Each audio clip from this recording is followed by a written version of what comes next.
Namaste and a very good morning and afternoon to all of us. We all come from a different time zones. I, Dr. Gayatri Ahuja, faculty in Department of Education, AYJNISHD, Mumbai, welcome you all. Appreciate your valuable time. On the occasion of International Week of Deaf People,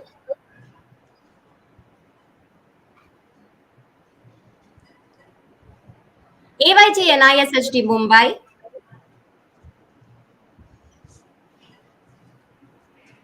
in collaboration with Trinayani,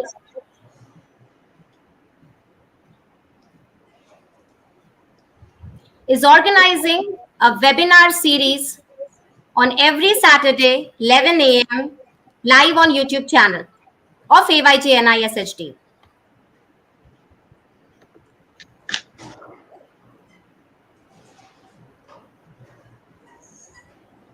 Today, we have with us an eminent speaker and a deaf leader, Shri Sibaji Panda sir, who is going to share his journey in becoming self-advocate.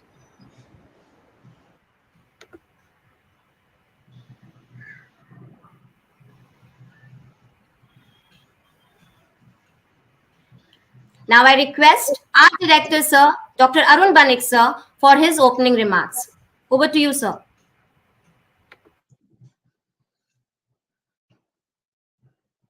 Very good morning to all the viewers. Just now, my colleague, Dr. Gayatri Ahuja, she has explained about the importance of this International Deaf Week. I'm happy that AYJNISHD National Institute of Speech and Hearing Disabilities, in collaborations with Trinayani, we are holding this a series of seminar in this occasion throughout the week of the essentially the last week of September. But we have decided that every Saturday we should have this kind of technical session, useful information sharing among the people, parents, and the persons with hearing disabilities, deaf people, so that the difficulties or the upcoming the development work, it can be work together in the country as well as the entire world. This is very important that this kind of awareness program is need to be carried out by all the academic institutions, including the important NGOs who are advocating this kind of activities throughout the year or throughout the entire time. This is particularly important because our life is important. It is not only included just one parameters for the entire developments. The humans require all the parameters to grow, including the communications, language, speech, educations, and other aspects, even the culture, the socializations, the employments, all this together is growing at a together to development of a humans. We humans are important. There is no difference between a normal persons or a persons with the hearing disabilities or a deaf persons. They are all equal and we have to work together, give them equal importance so that they should also get opportunity to work to develop in the society and work independently in their life. AYJNISHD National Institute of Speech and Hearing Disabilities You all know that this is an institution under the Ministry of Social Justice and Empowerment, Government of India. Those viewers, if they are in abroad, probably these informations they should know that we work as per the policy of the Government of India. The Government of India now particularly very much that concerned about the developments for all aspects for the as a human in the of the and the persons with disabilities and the deaf people. That is why the new development has come up. The inclusion of Indian Sign Language Research and Training Center is one part of such excellency. Inclusions or recognitions of Indian Sign Language is at our the constitutions. It is another inclusions, is another developments. This is the way that we all have to work together and look for the development of the people who need our services. I'm happy that my colleague Dr. Gayatri Ahuja, even the collaborators of Trinayani, Dr. Ritika Sahani, who have been very instrumental for organizing a series of such workshops, and this will really help the entire populations of the deaf community as well as the parents and teachers who are working in the field. They will definitely they deliberately will support for the developments of the persons with deaf people. I am very happy that today we have Monica Punjabi, who is very instrumental and supporting in terms of the development of the deaf community as well as for encouraging to learn the sign language and sign language interpretations for the throughout.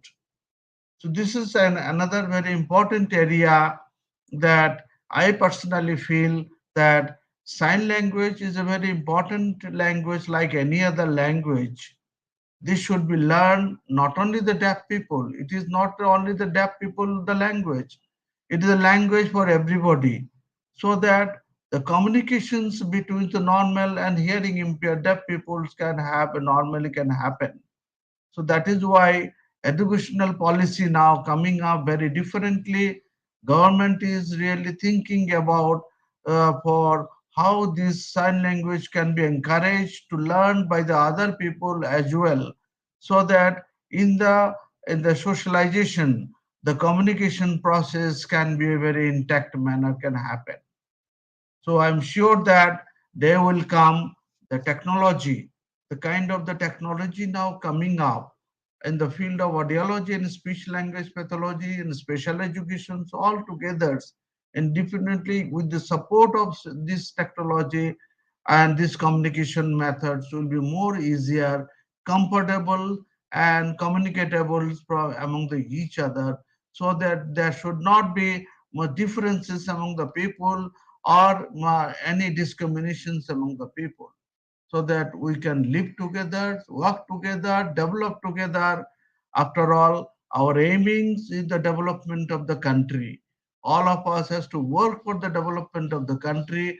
That is why we are celebrating the 75 years of Amrit Mahotsav of the country. And that is why all these aspects, all of us would to work together, come together, let us strengthen and let us work. What about the issues? What about the problems? What about the things are there? We'll work, we'll sort it out and definitely work for the, after all, the work for the for our achievement, for our country's achievement and recognitions in the world. I'm very thankful. Dr. Gayatri Ahuja, Dr. Ritika Sahani, Monica Punjab, even Dr. Shivaji Panda, who has been, I'm very fan of him. The, he is such a talented person, and this year he was associated with us for a long time since the beginning of this Indian Sign Language cells has been developed. started at our institution, and it is his the imagination that he has given a good platform. That is why we are running this program, and the cell and the as well as a type of independent sort of department like this thing. And in future, I hope that with his support, his guidance, definitely will work for further growth and development of Indian Sign Language and its popularization in the country. I welcome Shivaji and everyone, all the viewers, for participating in this seminar. And I wish that I wish that every Saturday all of you join, so that every Saturday there will be different resource person to share their views and experiences on this occasion. Thank you very much, and I wish you all the best. And Jai Hind. Thank you. Thank you, sir. Thank you for such a motivating speech and motivating us. Now, I request our Madam Ritika Sahani, Madam, who is a founder, trustee of Trinayani, to welcome all the viewers as well as introduce the guest.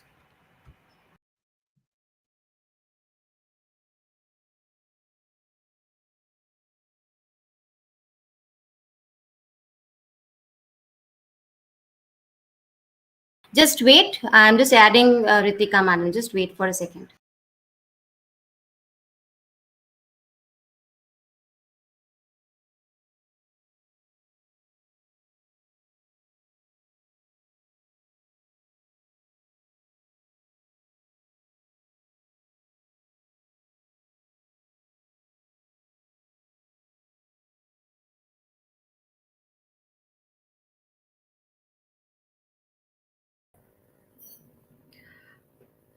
Lovely.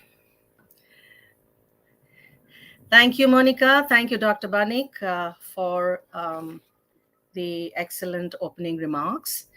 My name is Ritika Sahani. I am a trainer and consultant in disability inclusion. I founded Trinayani in 2006 with the sole intention of creating awareness about the diverse world of people with disabilities. December 2021, we started the Building Back Better series. December 2021, we started the Building Back Better series.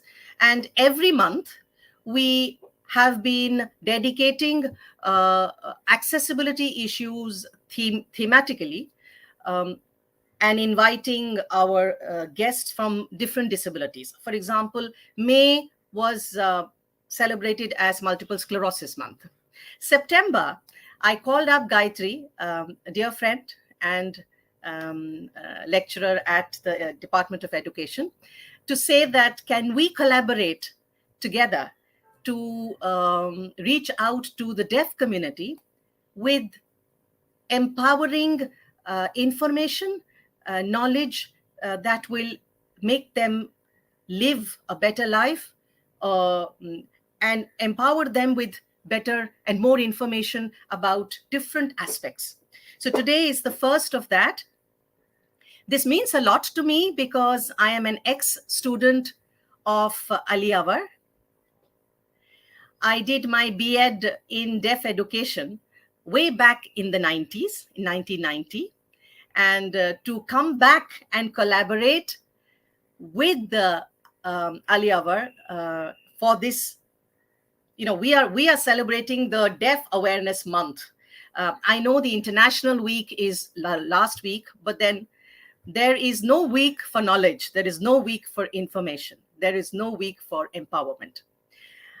Gives me great pleasure to start this series by inviting Shivaji Panda, because we truly believe at Trinayani that nothing about us without us. So you can't have a month-long celebration of living with deafness and not begin with the most charismatic leader around, that is Shivaji.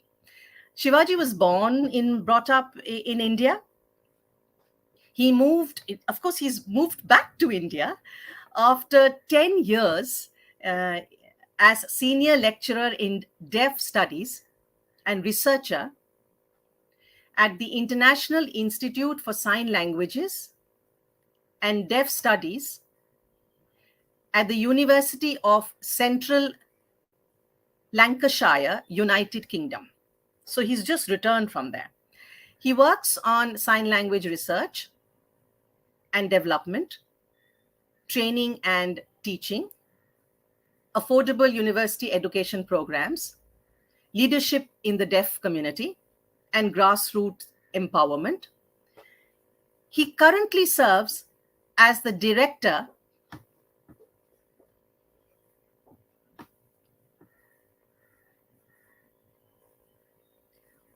at Happy Hands School for the Deaf and Shiksha Eco Learning Village, which is in Odisha. He's pursuing his PhD from Dr. Shakuntala Mishra National University, Lucknow, India.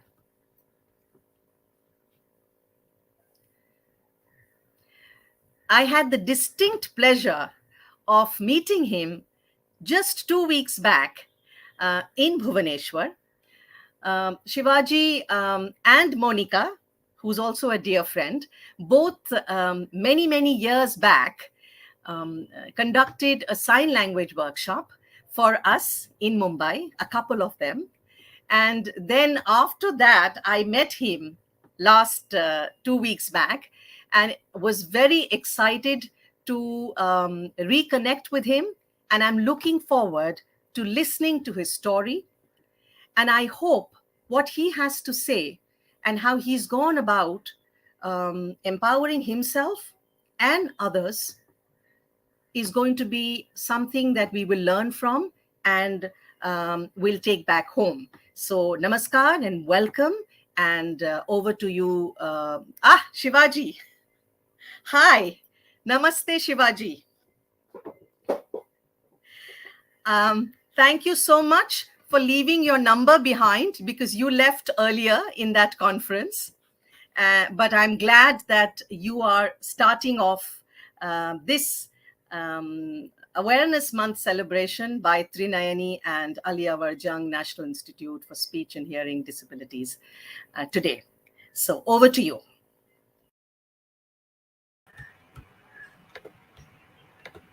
Thank you, ma'am. Thank you so much. Now let's begin. Namaste, Shivaji sir. Shivaji sir is a role model for many of us, for the educators as well as for the students. So thank you for, first of all, for accepting as a resource person. Thank you, sir. Yeah, okay, fine.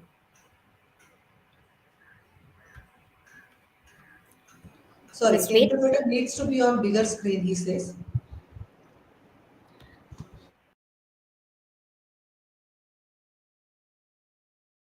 Screen, but as soon as there is some internet issue, just give me some time to figure it out. Okay, but let's begin it. Thank you. To begin with, sir, the education sector in India is constantly expanding. We all know and will agree when I say that education is the core need for our children to acquire knowledge as well as becoming responsible citizen. Through various initiatives, the Government of India has made education accessible to the society at large.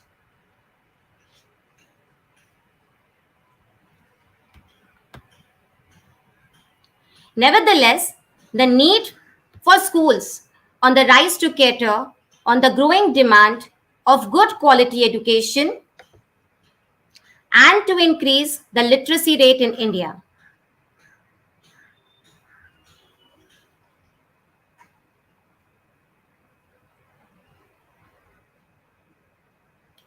As a result, people from various walks of life,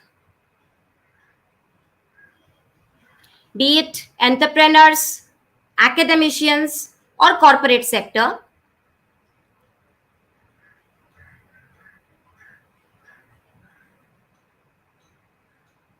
to name a few, are venturing into setting up of schools.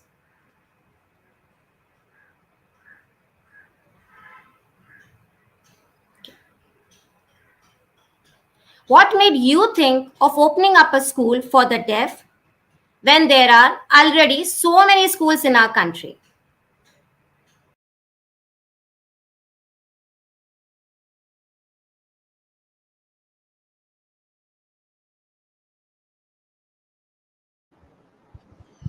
Okay, thank you so much, Gayatri, for your question. First, I want to thank NIHH Director, AYJ NISSD Director, my good friend and the Director, Dr. Banik, also Ritika Sahani. Thank you so much for inviting me here today. And I'm happy Sibari sir has got freezed. Should Sibari sir be on the bigger screen? Yes. Yes, please. Yeah. Sibari sir to be on the bigger screen, please.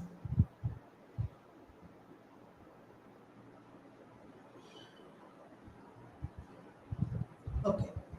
If even bigger, it will be good. I'll try. Let me just check it out, but you continue, dear. I'll just try.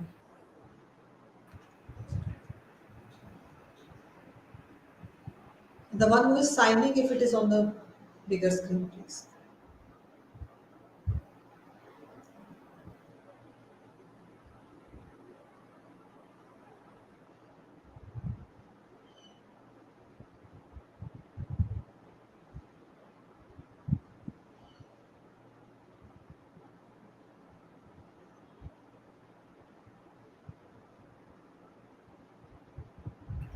Yes, dear, I had done it. You continue, dear.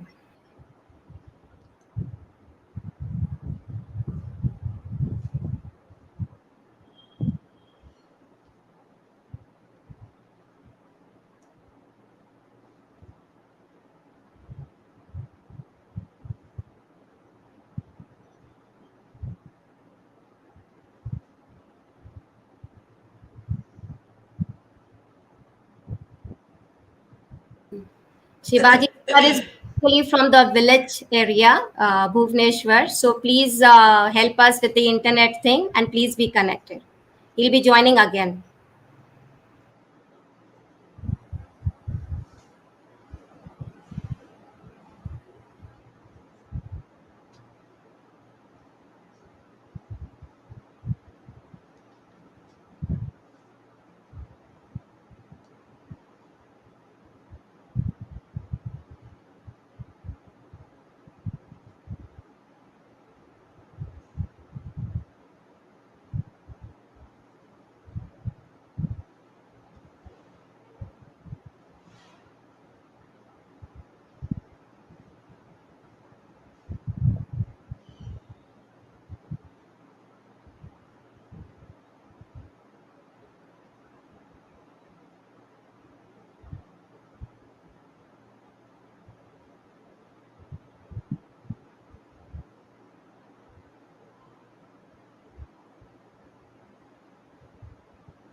So,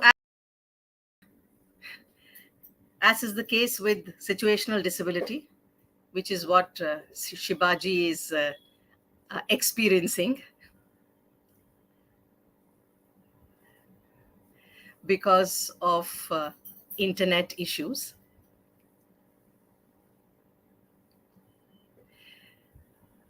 he actually lives in the place where he functions. So there he is back.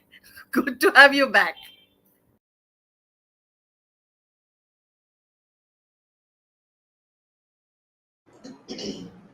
Okay, very sorry because of this internet disconnection. Maybe technology or internet or what was wrong, but something was there and it is sorted. Thank you so much.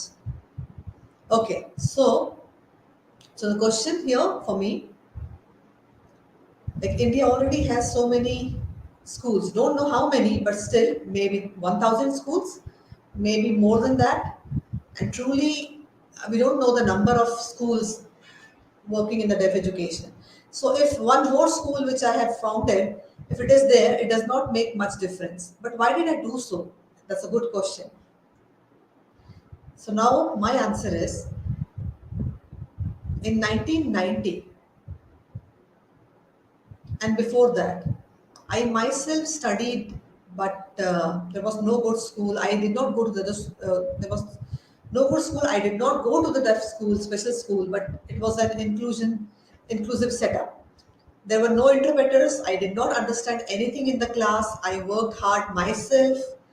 So I experienced challenges actually myself. So in 1990, it continued the same way. At the university, for MA, for higher education, for PhD, if people want to, if I wanted to, there were no opportunities, nothing there. And again, there were no interpreters. That is fine. Okay. The same way it continued. But in 2001, the barriers,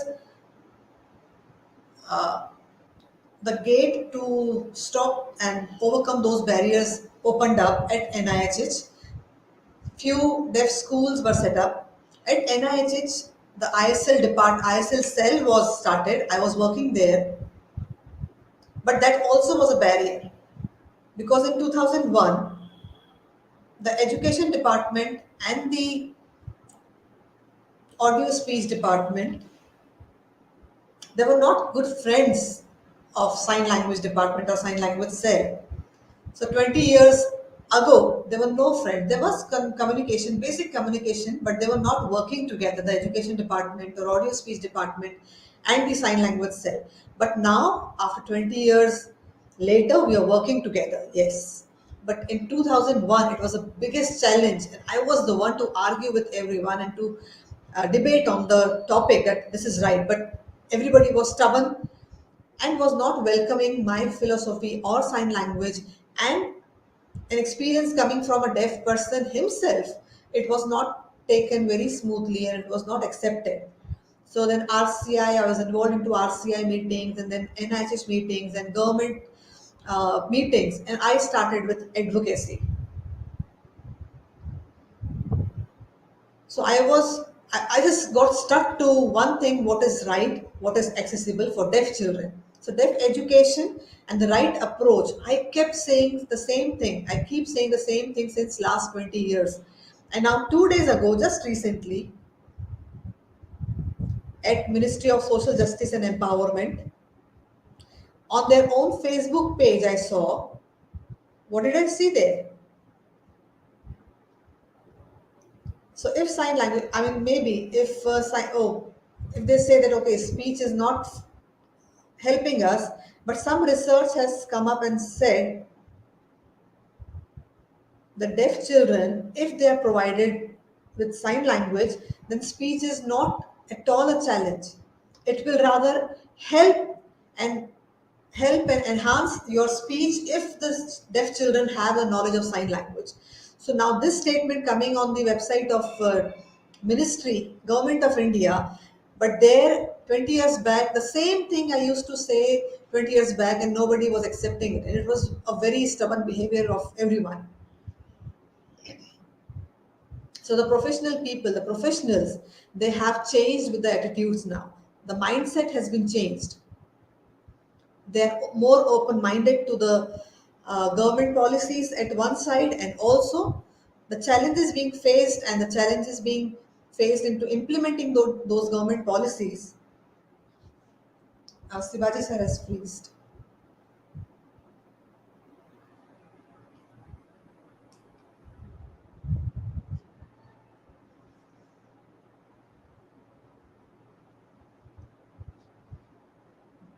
Better, I can see now.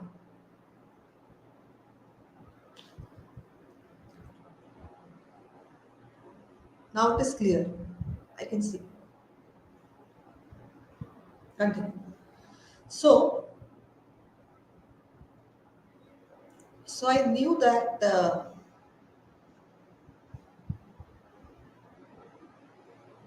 freezed again.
I think he's not able to see anything. Let me just check with him. Just give me 1 second. Yeah, now he's back. He can see me. Oh no, he can't see. Sorry, he can't see.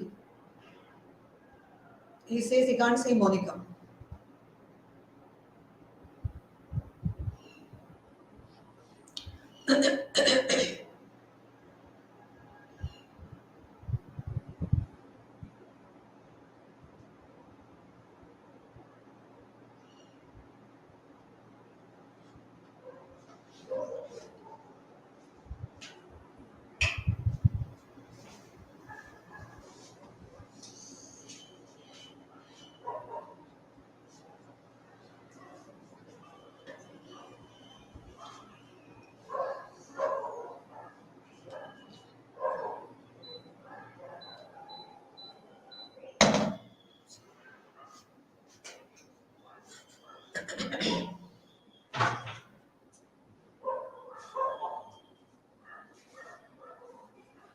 Um,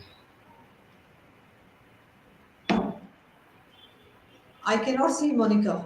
No, I can't see Monica. It is just Maybe there's an now. internet issue. I'll just tell him to re-log in. Just give me 1 second. I'll tell him to re-log in. Tell him, yeah, please. He can't see me. He can see you, I guess.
Yeah, okay. You want me to re-log in? Yes, I'll do that.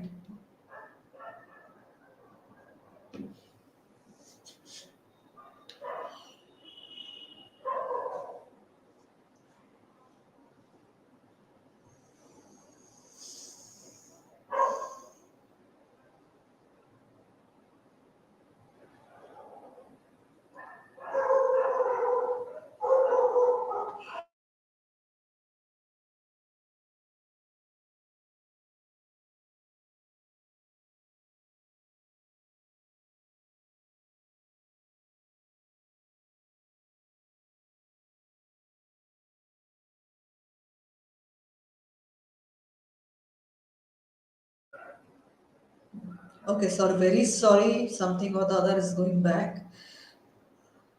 It was freezed, and then I can see Monica. That's fine. Okay, so I'll continue. So important for me to set up a school, my school, because there were lot many challenges being there. But if there are some challenges, we need to find out some or the other way because we learn from that. And also in America, Europe, I've been traveled so much, and lot of things what I gathered and experienced and learned from there, I must really come back to my country to give that to real deaf community. There are around 1000 schools, but very few schools are good at real education. But other schools, other special schools are not really, they're just playing. It's being waste of money. Children are not able to read and write. Literacy level is very poor, and it is really a waste of a lot of resources. So I thought of starting my own school, a new setup with my philosophy that what I have learned, I should give quality education to my kids, to my deaf kids. So quality comes from, I'll explain that in maybe next question. Yeah. Okay. Next question, please. Yeah.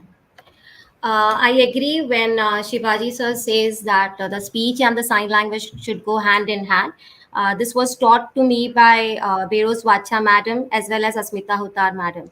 So I also agree with it. Coming back to the school management perspective,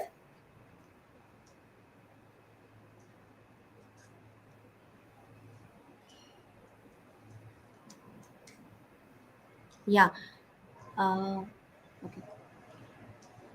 Okay. The opportunity to provide a perfect learning experience for the students and the teachers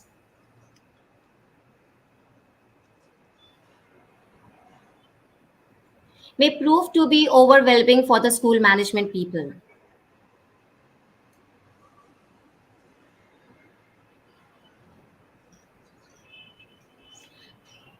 The task of setting up a new school may seem daunting and challenging.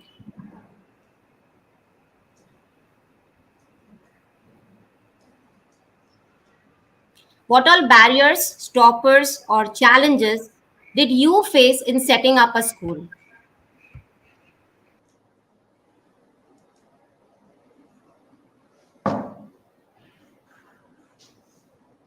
Okay. Thank you. So setting up a school, they were just normal barriers, normal challenges. Maybe others have the same I had. It was not a big deal. So setting up a school need the government timings, and the work goes slow. People, we do not get right people to work. People do not understand what is this. Uh, so going to government offices, and it was a normal everyday challenge. But I come from a very rural place. There are no interpreters here. Very small village, no big setup, building, everything. I mean, resources. These are the main challenges. So we are into grassroots, we are into a village. So that is the biggest challenge. And also one more challenge, what I would like to share, the government system, it says you must do this, you must do that, you must do this. All these points for registration, there is so much, uh, there is a lot of process involved into getting the registration. But registration purpose and the government system, how does it really benefit individuals? So government does lot many processes every day which do not really directly benefit us, benefit me. It is a waste of time. So government should utilize me or utilize the time for children. They should work. Government should give the valuable time to us. It is a lot of paperwork, documents every day that we need to provide them. But I don't really understand how does it help. Is it really helping the deaf children? Why is this so complicated? Everything is online nowadays. Why not to do it uh, online? Technology to be used here. Every day writing to government and also maybe the government does not know there. The policy is there on their hands, on their books, but it is a waste of time to get this certificate and that certificate and do the registration and how does it really benefit us? It does not benefit. It is nothing, and government does not really take care of or be bothered of the quality education. When we talk about disability area, every department is really weak in disability area. So the government is not clear with this proposal of disability. They do not know what to do. People are not aware, and government is not aware on the disability area and the people with disability. So we need to make it simplified. It should be simple. The process should be simple. That is what I would like to say. That is the biggest challenge that I felt. True, sir. We have lots many disability-related legislations, but somewhere on the line we do lack an implementation level. So, do I do agree with what you're saying? But setting up a school requires support system. Support system is that you have a network of people that can provide you with practical or the education support. How you have built in the support system for setting up the school?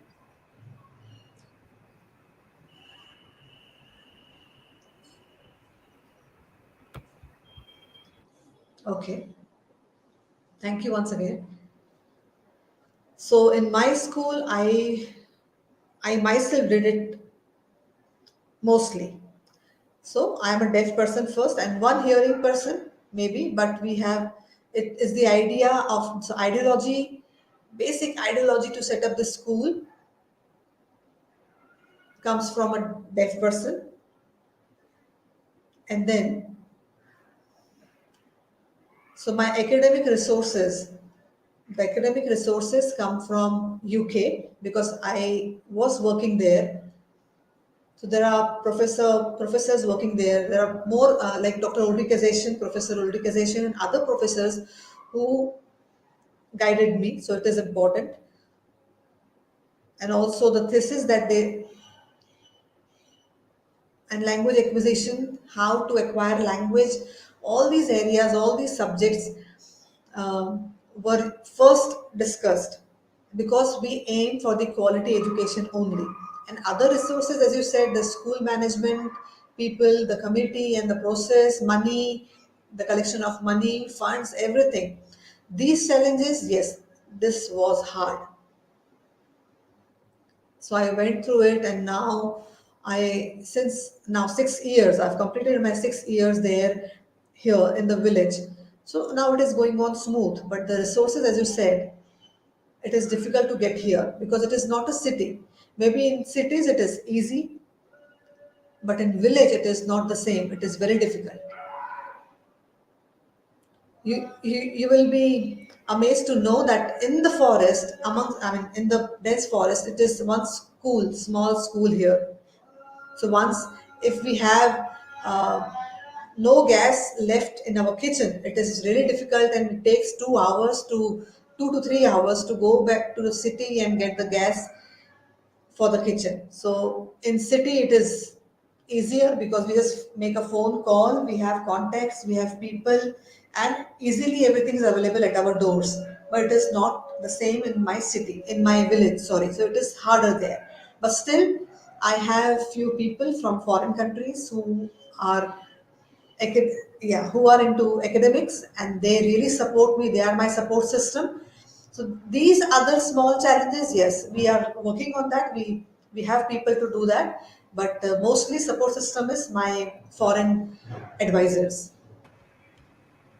Yes, I agree to that because I have seen your foreign collaborators on Facebook and social media.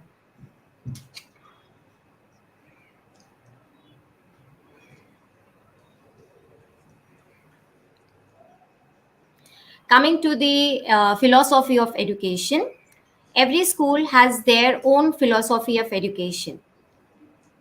We believe that all children are unique and must have stimulating educational environment where they can grow physically, mentally, emotionally, and socially. So, what is your school's philosophy, as well as what is the communication method of your school and why you have chosen it?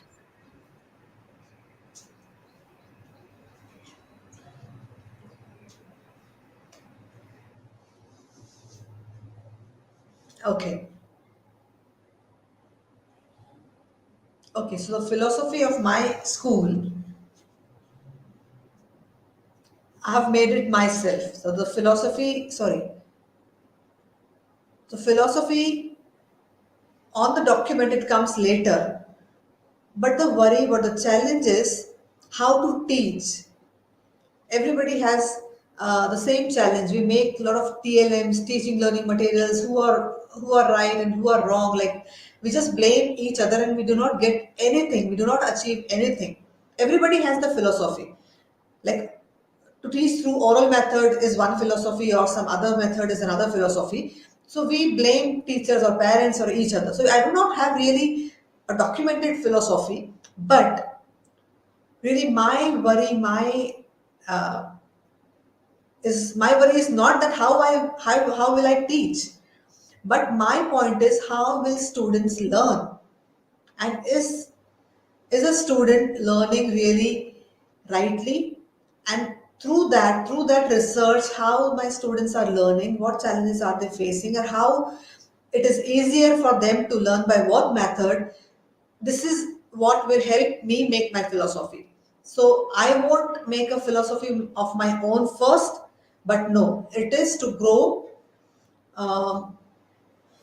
to grow the education in the students, and that will help me make my philosophy. So if the way it is happening, if the students are learning that way, they are benefiting that way, that means yes, that is the right way, and that is what we should learn and make our philosophy.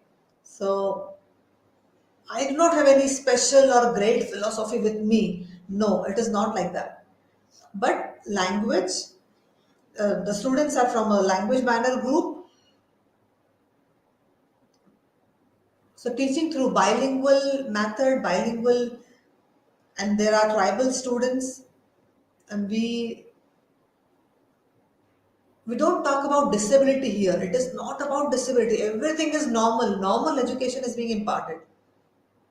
So basic foundation is education about language, about bilingualism, and we need to apply this method how to teach them bilingually. So my philosophy really is that yes, sign language bilingualism is one of the philosophy that I follow,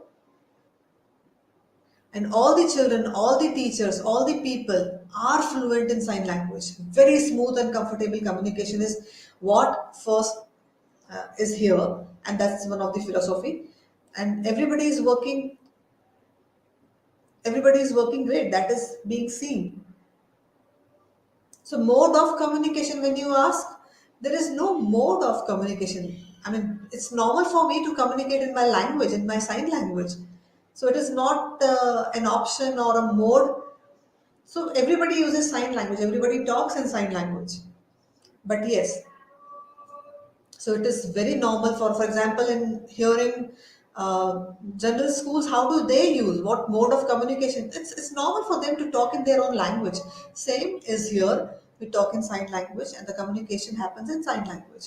So 20 years back, it was like in Monica's school in Indore, since long 40 years now, more than that, they have been doing the sign language. Um, I mean, it is the same that the challenges that Monica's school had or I now have is same. But we all see that we don't have any disability or there is no difference to have different philosophy here. It should be very normal that language first and then education. So once the student really are able to understand, the literacy level is better, they are able to read and write, they can go to market and they can shop, they can do anything in the society further, and they're happy with their life, quality of life. It is all what is required. Agreed to you, sir. Uh, what philosophy of education you have been talking, and what bilingualism you have been talking. What Facebook videos I have seen that the children are learning by doing. So more of skill advancement is taking place in your school. So that's a very nice vision or a mission of your school.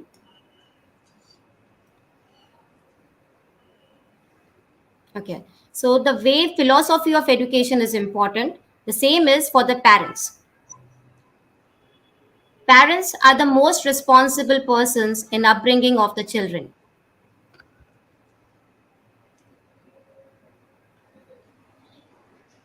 Positive parenting supports a child to become a good person and citizen.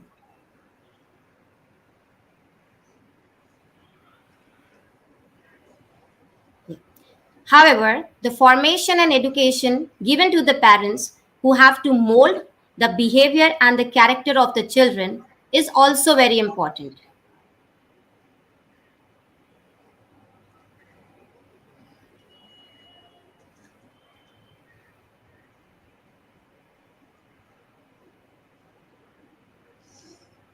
In modern society, where the challenges to family life are more, where the parents struggle to meet the expectations of the children,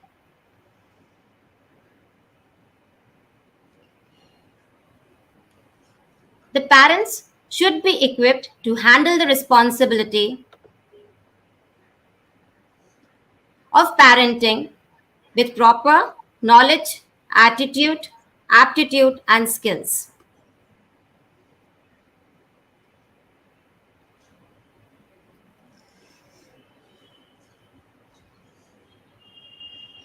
So, in your school, how parents are involved in the process of education?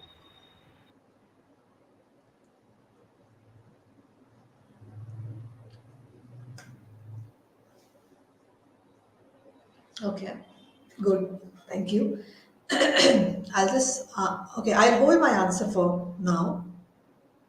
In my education system, when I look at everything, or other schools also,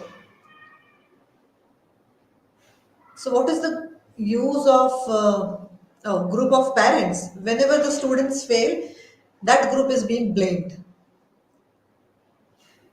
So everything is blamed on parents. You do not communicate, you don't spend money on your children, or whatever mistakes that the system says that parents are the ones. So we just use parents as a tool to hide our mistakes. So this is what my view is. I've seen everywhere. In my situation, the parents are not being involved. Very little. Why? I'll just explain. Because when we teach, when the teaching learning process happens in my school, so the parents are really not involved much, very little, because our school is 100% residential school. The students stay here. Second thing, our school is in village, in a rural, very small village, rural area, and lot many children come from a family who are farmers or who are into lower level jobs and everyday working. So your question when it comes to me, it comes to different environment where the students children stay with their family. They have good money, good uh, surroundings. Parents have time for their kids, but here they are far for 4 and 8 hours. And Uttarakhand and those places, the students come from different places and they are not nearby. So they stay here. Parents cannot come here and stay with their children. With the general children, it is different. They keep their children in hostel, and the bigger responsibility comes over the school. So here, even here in my school, it is not that parents are being blamed later on. They will not be blamed because parents are not involved much. Because we have our own way. When they go back home, they start teaching their parents. Parents are not coming here to the school because it is hard for them. It is not difficult. It is not easy for them to come here because they're uneducated. They are working on their everyday earning. So the parents do not come here to the school and they're not so much aware. They come here and learn sign language, but they are happy to see their children growing, learning. So it is one thing that makes them happy, and that is the only big worry for them. So the collaboration and the cooperation between parents and children should, and the bond should be strong. That is what we aim. So we tell our children, our students, to go back home when in the vacation and teach their parents. We do have awareness programs and so on, and we do call the parents, but parents are not really support system here, and it is not possible actually because I come from a very far place in a village, so it is not possible for parents to come here. But in future, maybe when we are into, I can try for that in future to involve parents more and more, but now it is not possible. Yeah, but I'm sure that you will do the needful.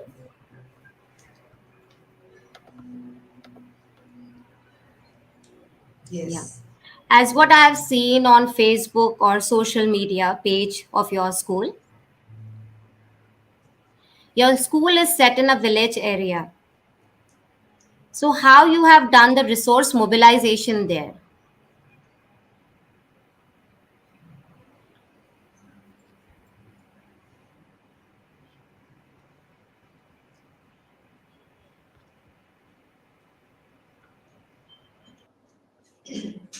Okay.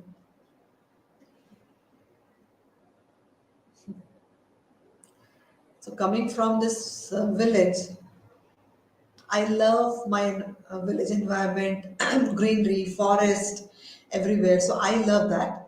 And also 90% students of my school come from village. So we all feel really very good here, and it's the right and comfortable environment for all of us coming from a village. We do not have electricity also. So no electricity means we do not have anything. No, no. We have solar energy. We have solar lights. We have solar lights there. We do not have general electricity. When it rains, we have that water and purify that to make it drinking water. And so also we plant new trees, new plants every coming few days.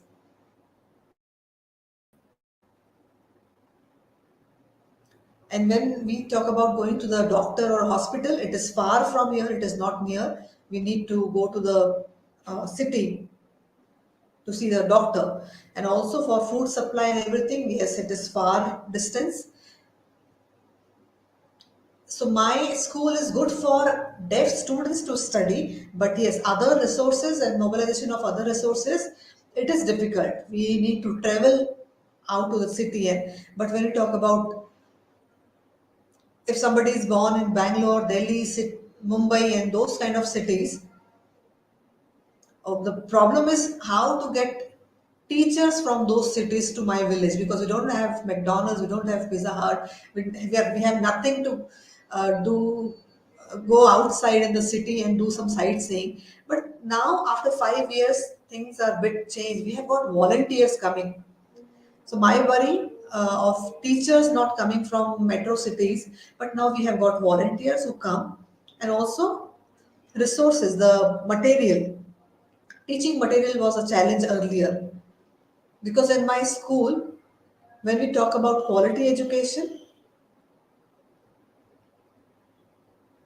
we don't need to explain the deaf students about this quality education, but people were staying away. But now people are interested to come and do the volunteer service here and be here. Many children, they want to go to Maharashtra or Madhya Pradesh.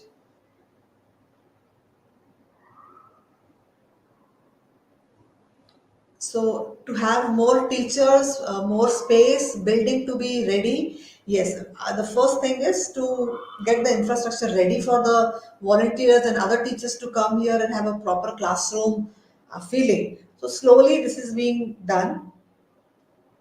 Now we have become a model school, so people can come here, visit us, and can understand about quality education, about accessible education, and this philosophy that we are following, and this can aware other people. In America, we have so much, but we cannot really go to US and have the visit and understand the philosophy and get trained there. But in this small setup also, because there are millions of deaf people in India who are not benefiting at all, and this small setup can help others to see and learn as a model school. Yeah, but even after so many challenges, you have done a wonderful job. And that is the proof is the social media where we see all the children getting so much involved in the education process.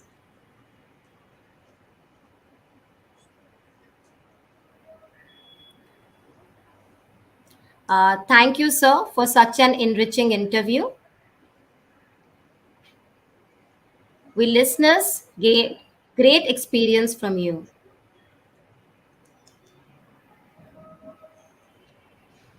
Now I request Madam Ritika Thank you Sahane, so much. Thank you. yeah, to conclude with the vote of thanks.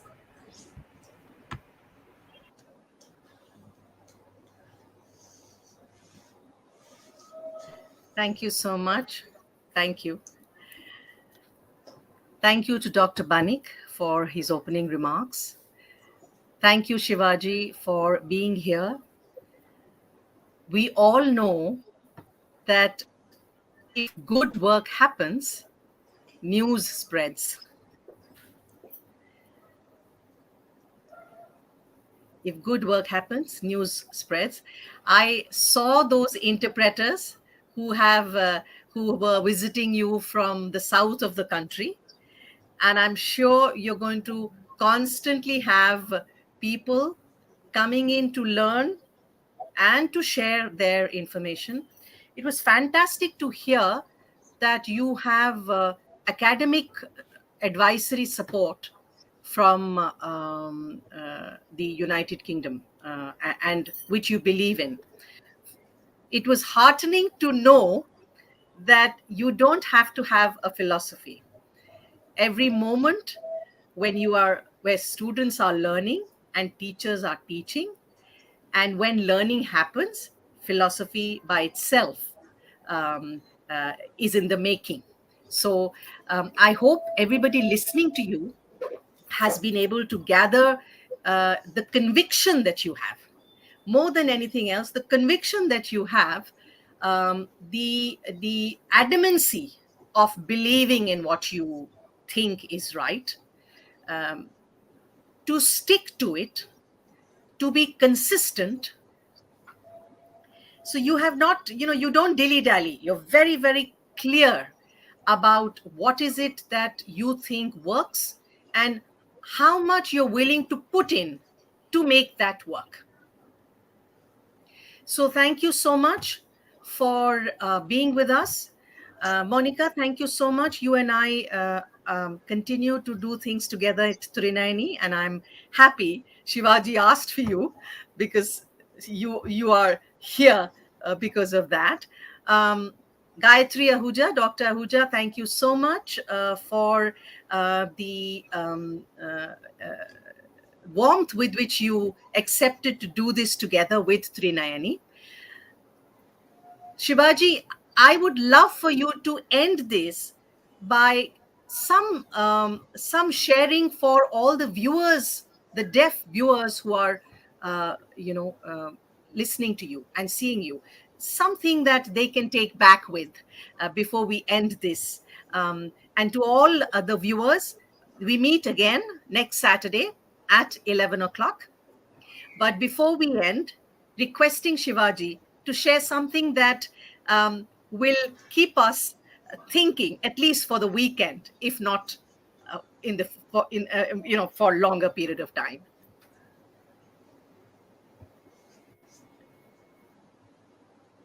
Okay, thank you, Ritika. So last, maybe sum up a summary or something to tell. Okay, so what is important? Whatever work you do, first you need to think over it clearly. Second, the focus is very important, and it has to be 100% focus. We should not work lot many. We should not mix lot many work that we are doing. So outcome is possible, and we might also fail, but do not lose confidence. Do not get disheartened. When we fail, we fail, and when we pass, lastly, it is a great taste of success. If we do not fail, we will never understand what success is. So, lot many failures help success taste better. So, work, whether it is small or big, you need to be focused 100%. Like, whatever work you think it is a very simple task or simple job,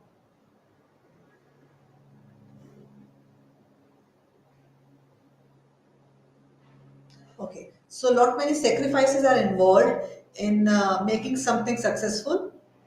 Nothing is easy. For example, a pilot who is flying the plane, he should not think that cycling is easy. But no, every work is difficult, and also remember that only failure will help you make your success taste better. So don't forget that. Keep continuing. It is always a good learning experience when Shivaji sir is here. Thank you, Shivaji sir. Thank you, Ritika ma'am. Thank you, Monica ma'am. Thank you, Swami sir. Thanks to the whole AYJNISHD team.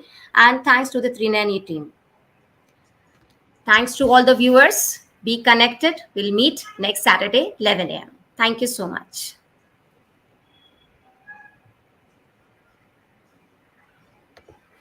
Okay, thank you.